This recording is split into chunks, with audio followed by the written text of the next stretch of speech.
बच्चों आज अपन पढ़ेंगे डॉक्टर राम मनोहर लोहिया का चौखंबा योजना और एक पढ़ेंगे अपन सप्तक्रांति।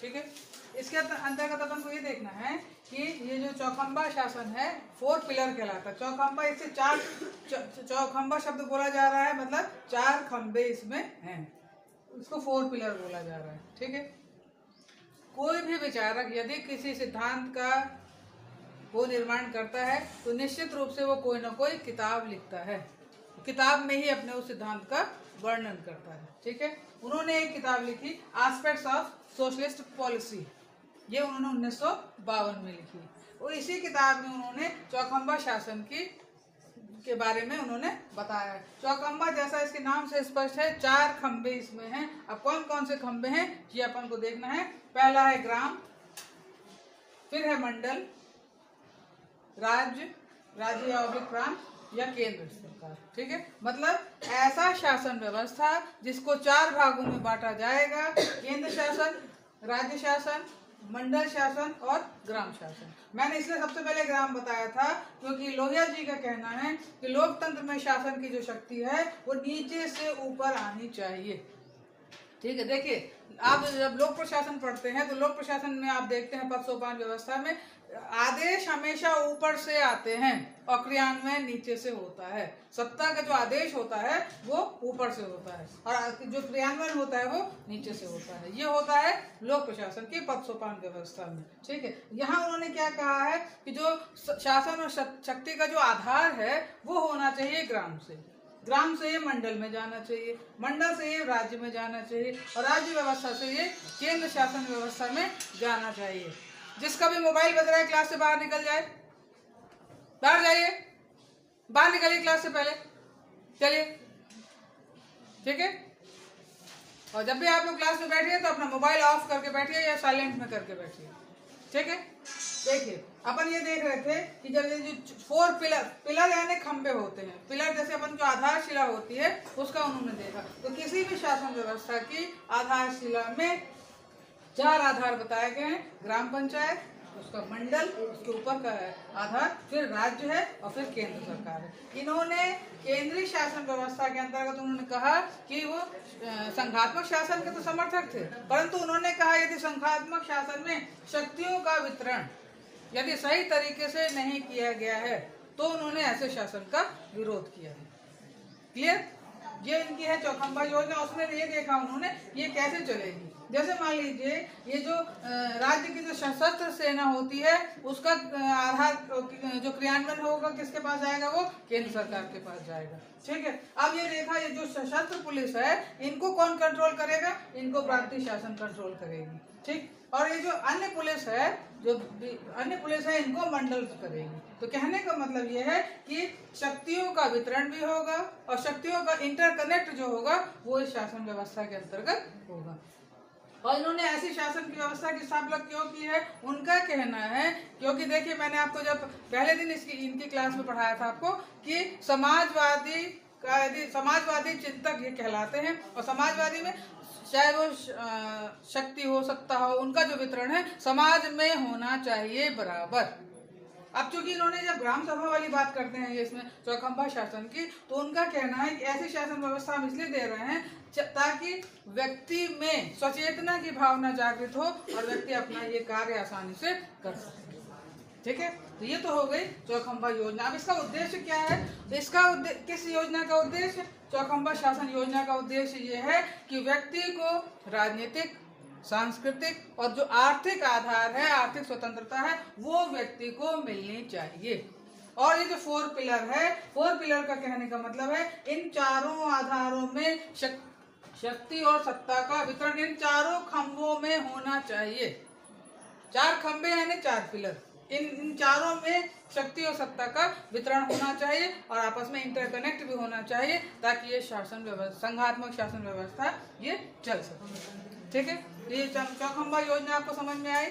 एग्जाम में ये जरूर आएगा कि डॉक्टर राम मनोहर लोहिया के 4 पिलर पॉलिसी या जो इनका चौखंबा शासन योजना है इसको आप स्पष्ट कीजिए। ठीक है, किस किताब में लिखा है, किस सन में लिखा है, ये सब आपके एग्जाम में आएगा। ठीक है, अभी जो सीसी होगी उसमें भी आएगा। ठीक, अब अपन नेक्स्ट पढ़ते हैं इन राम मनोहर लोहिया की सप्त क्रांति। सप्त क्रांति जैसा इसके नाम से स्पष्ट है, 7 चीजों की है, इसमें ध्वनित होता है। सप्त यानी 7, ठीक है। अब 7 चीजें इसमें समझ में आ रही है कि ये क्या क्या 7 चीजें हैं। अब इन 7 चीजों को मैं बारी बारी से पढ़ाती हूँ, ठीक है। सबसे पहले अपन ये दिमाग में आपको रखना है कि जो लोहिया जी हैं वो समाजवादी चिंतक हैं। समाजवाद का मतलब ये है कि उनका मतलब उत्पादन के जो चीजें हैं उसका वितरण समाज में बराबर रूप से होना चाहिए। अब उनका ये कहना है यदि हम उत्पादन करते हैं तो जब हम उनका विक्रय मूल्य तैयार करते हैं तो 1.5 गुने से ज्यादा ये मूल्य नहीं होना चाहिए। और शासन को कहते हैं कि मतलब ये उम्मीद करते हैं शासन से कि अन्न बांटो आंदोलन पर सरकार को जोर देना चाहिए और राज्य सरकार द्वारा मुफ्त रसोई घर की व्यवस्था होनी चाहिए ताकि गरीबों को भी भोजन मिल सके। लोहिया जी एक ऐसे पहले विचारक थे। पहली बार तो इन्होंने नेहरू जी के खिलाफ भी जो उन्होंने चुनाव लड़ा है, ठीक है। और उसके बाद ये ऐसे पहले विचारक थे जो ललकारते थे शासन व्यवस्था को। जैसे कि मान लीजिए जब जवाहरलाल नेहरू बीमार थे तो उन्होंने कहा था देश के बीमार प्रधानमंत्री को अब इस्तीफा दे देना चाहिए, उनको अब अपने पद पर नहीं रहना चाहिए क्योंकि वो कार्य करने में अब अपने को उतने सक्षम वो नहीं पाते। उन्होंने इंदिरा गांधी के लिए भी कहा था ये गूंगी गुड़िया है, मतलब वो जो है परिवारवाद से चला आ रहा था उसका भी वो उन दिनों विरोध करते थे। और ये कहा जाता है कि जब संसद में बोलते थे जब लोहिया बोलता है तो तख्त डोलता है, इस तरह के विचार उनके थे। और इसलिए उन्होंने जब सप्त क्रांति का आंदोलन ये जो लाते हैं आह्वान, तो इन्होंने सिर्फ ये भारत के लिए नहीं किया था, ये इन्होंने पूरे विश्व में जो इन दिनों जो वातावरण चल रहा था उसको उन्होंने सप्त क्रांति के रूप में कहा और इसमें उन्होंने भारत के लिए भी आह्वान कर लिया था। अब अपन ये देखते हैं कि उन्होंने सबसे पहले सप्त क्रांति का आधार क्या था। तो पहली क्रांति ये थी स्त्री पुरुष में उनमें समानता होनी चाहिए। तो ये सिर्फ भारत के संदर्भ में नहीं था, उनका कहना था संपूर्ण विश्व में स्त्री पुरुष की समानता के लिए क्रांति होनी चाहिए। व्यक्ति को एकजुट करके वो करके यदि विषमता है तो इसका हमको सामना करना चाहिए, रणनीति बनाना चाहिए ताकि समानता हो सके। अब ये देखना है अपन को कि जो चमड़ी के रंग यदि रंग भेद की जो नीति है उनके आधार पर था कि रंग भेद की नीति सबसे पहले तो गांधी जी को ही रंग भेद की नीति का इतना बुरा सामना करना पड़ा है ना, दक्षिण अफ्रीका की उनकी यात्रा के दौरान।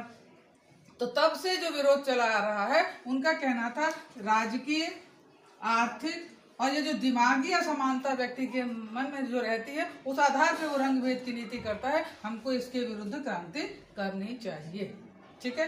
तो पहले हो गई स्त्री पुरुष समानता होनी चाहिए। दूसरा ये जरूर लिखिएगा चमड़ी के रंग, फिर ब्रैकेट में लिखिएगा रंग भेद की नीति, क्योंकि उन्होंने इसी का विरोध किया और यही शब्दावली का उन्होंने उपयोग किया है, ठीक है। अब अपन को तीसरा ये देखें कि संस्कारगत, जन्मजात और जाति प्रथा, जो व्यक्ति जो जाति प्रथा के खिलाफ जो उन्होंने युद्ध लड़ा, उनका ये कहना था ये तो हमको करना ही होगा। इसके साथ साथ हमको पिछड़े वर्गों के लिए भी विशेष अवसर प्रदान करने चाहिए, जो कि आज राज्य सरकार, केंद्र सरकार और राज्य सरकार कर रही है। और ये आप देखिए ये जो ओबीसी शब्द आता है ये राज्य के नीति निर्देशक तत्व में दिया गया है कि राज्य का मुख्यमंत्री चाहेगा, राज्यपाल चाहेगा तो उस राज्य विशेष के लिए वो कार्य कर सकता है। तो इसलिए पिछड़े वर्ग की जितनी नीतियां बनती हैं वो राज्य सरकार के माध्यम से नीति निर्देशक तत्वों का अनुसरण करते हुए बनती है, ठीक है। अब अपन को इसमें देखिए हर जगह एक शब्द बराबर आ रहा है सप्त क्रांति में, इसके लिए क्रांति, जो भी शब्द है उसके लिए क्रांति। मतलब आपको ये ध्यान रखना है कि जो सप्त क्रांति है 7 बातों पर आधारित है और सबका अंत में जब अपन लिखते हैं तो क्रांति शब्द आ ही रहा है, ऐसा आपको उत्तर में भी लिखना है, ठीक। अब अपन यहाँ ये अपन को नेक्स्ट पॉइंट है विदेशी गुलामी के खिलाफ स्वतंत्रता एवं विश्व लोकतंत्र के खिलाफ आंदोलन करना है। तो विदेशी गुलामी पूरे विश्व में आज भी कई ऐसे देश हैं, मतलब ग्रेट ब्रिटेन इसलिए ग्रेट कहलाता है क्योंकि वो तो किसी के अधीन नहीं हुआ, परंतु उसके अपन लोग ही इतने दिन लगभग दास्ता अपन ने जो झेली, आज भी ऐसे यूएसए में कई ऐसे प्रांत हैं जो कि आज भी उनका कनेक्शन ब्रिटेन से है। तो उन्होंने मतलब उसके वो अधीन है वो देश प्रांत, तो ये जो विदेशी गुलामी का उन्होंने कहा है, ये संपूर्ण विश्व के लिए उन्होंने आह्वान किया कि हमको विदेशी गुलामी हटानी होगी, हमको स्वतंत्रता और विश्व के लोकतंत्र की हमको करना। देखिए ये भी एक लोकतंत्र का ही मॉडल है। तो उन्होंने कहा हमको ऐसा शक्ति का वितरण होना चाहिए कि विश्व में लोकतंत्र स्थापित हो, उस लोकतंत्र इसके खिलाफ क्रांति होनी चाहिए, इसलिए शब्द यहाँ आ रहा है क्रांति। ठीक है, अब ये देखना है निजी विषमताओं के खिलाफ और आर्थिक समानता लाने के लिए भी क्रांति। निजी विषमता सभी जगह है, पूंजी की असमानता, इस असमानता को कम करने के लिए उन्होंने कहा है हमको आर्थिक समानता लानी होगी और योजनाबद्ध तरीके से पैदावार बढ़ानी होगी, तब हम भारत में या अन्य जगह में हम इस तरह की समानता ला सकते हैं। इस समानता को लाने के लिए हमें क्रांति करनी होगी। क्रांति करना या आह्वान करना मतलब संपूर्ण जनता को एकजुट करने के लिए, आंदोलित करने के लिए आह्वान करना, उनमें उनको बूस्टअप करने के लिए उनमें एक मतलब जागरूकता फैलाना। ठीक है, अब यहाँ एक नेक्स्ट है निजी जीवन में अन्यायी हस्तक्षेप के खिलाफ लोकतंत्र पद्धति के लिए क्रांति। मतलब कुल मिलाकर यदि आप इनका देखेंगे तो समाजवाद की स्थापना यदि करना चाहते हैं तो उनको कहीं ना कहीं लोकतंत्र को मजबूत करना ही होगा। ये क्लियर हुआ? नेक्स्ट पॉइंट है अस्त्र शस्त्र के खिलाफ और सत्याग्रह के लिए क्रांति। देखिए प्रथम विश्व युद्ध होता है तो यूएनओ की स्थापना, इसके राष्ट्र संघ की स्थापना होती है, लीग ऑफ नेशन की। ठीक है, तो ये माना गया कि द्वितीय विश्व युद्ध नहीं होगा, परंतु द्वितीय विश्व युद्ध भी हो जाता है। तो तृतीय अस्त्र शस्त्र जो देश जितना एकत्रित करेगा वो अपनी शक्ति उतनी ही बढ़ाएगा। तो उन्होंने कहा कि अब तृतीय विश्व युद्ध ना हो, इसलिए अब अस्त्र शस्त्र के खिलाफ लोगों को एकजुट, राष्ट्रों को एकजुट होना पड़ेगा, और ताकि वो सत्याग्रह के लिए क्रांति कर सके। सत्याग्रह इसका नाम क्या है? इसको यदि अपन सत्याग्रह को तोड़ते हुए देखते हैं, हिंदी के विद्यार्थी यहाँ बनिए, सत्याग्रह को आप तोड़ करके देखिए इस शब्द को, तो कहते सत्य के लिए किया गया आग्रह सत्याग्रह कहलाता है। जो कि इन्होंने गांधी जी का कई विचारों का इन्होंने अनुसरण किया, तो उन्होंने सत्याग्रह के खिलाफ कहा है कि यदि कोई शासन जनता के लिए सहयोग नहीं करती, उसके अधिकारों का हनन करती है, उसके साथ विषमता की स्थिति लाती है, तो हमें उस शासन के लिए सत्य के साथ किए गए आग्रह के साथ हम उनमें क्रांति करेंगे। क्लियर? तो ये आपके हो गए आज चौखंबा शासन, 4 पिलर्स जो हैं, यहाँ अपन ने देखी सप्त क्रांति। ठीक, ये दोनों ही जो मैंने जो पॉइंट पढ़ाए हैं ये आपके एग्जाम में आना ही है, इसलिए आप इसको बिल्कुल अच्छी तरह से समझ लीजिए। यदि किसी को ऐसा लग रहा है कोई पॉइंट आपके मिस हो रहे हैं इसमें या इधर 7 पॉइंटों में से, आपको जो पॉइंट में से यदि कोई पॉइंट समझ में नहीं आ रहा है तो आप मुझे रिमाइंड करिए अपने आप में, फिर मुझसे पूछिए कि मैं इसको अच्छे से और बता सकूँ। किसी को कुछ पूछना है?